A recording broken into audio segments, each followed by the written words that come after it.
ഒരു കൂലിപ്പണിക്കാരനായിരുന്നു. ശരിക്കും 17 വർഷം കലാരംഗത്ത് വന്നിട്ട് 17 വർഷമായി കലാരംഗത്ത് വന്നിട്ട്.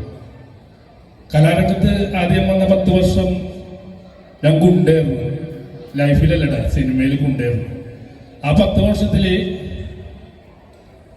എല്ലാ സൂപ്പർ സ്റ്റാറുകളെയും ഇടിമേടിച്ചിട്ടുണ്ട് ഞാൻ. എല്ലാ നായികമാരെ ഞാൻ ഓടിച്ചിട്ടുണ്ട് ആ കാലഘട്ടത്തിൽ.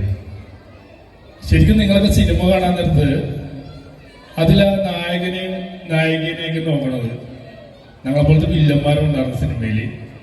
അങ്ങനെ കുറെ സിനിമകളിലൊക്കെ വില്ലൻ വേഷമൊക്കെ ചെയ്ത് അങ്ങനെ ആരും ശ്രദ്ധിക്കാതെ വീട്ടിലും നാട്ടിലും കൂട്ടുകാരും ഏറ്റവും കൂടുതൽ കളിയൊക്കെയാണ് കൂട്ടുകാരും വീട്ടുകാരോട് നടൻ വന്നെന്ന് പറയും എന്തെങ്കിലും പരിപാടിക്ക് പോകുമ്പോൾ. അപ്പൊ നമുക്കൊരു വിഷമമാണ് ഇങ്ങനെ കേൾക്കുമ്പോൾ. ഒന്നും ആയിത്തീരാത്തപ്പോ നമ്മളെ കളിയാക്കാൻ നേരത്തെ ഒരു വിഷമമാണ്. എന്റെ ലൈഫിൽ സിനിമയിൽ ഞാൻ 0 ആയിരുന്നു.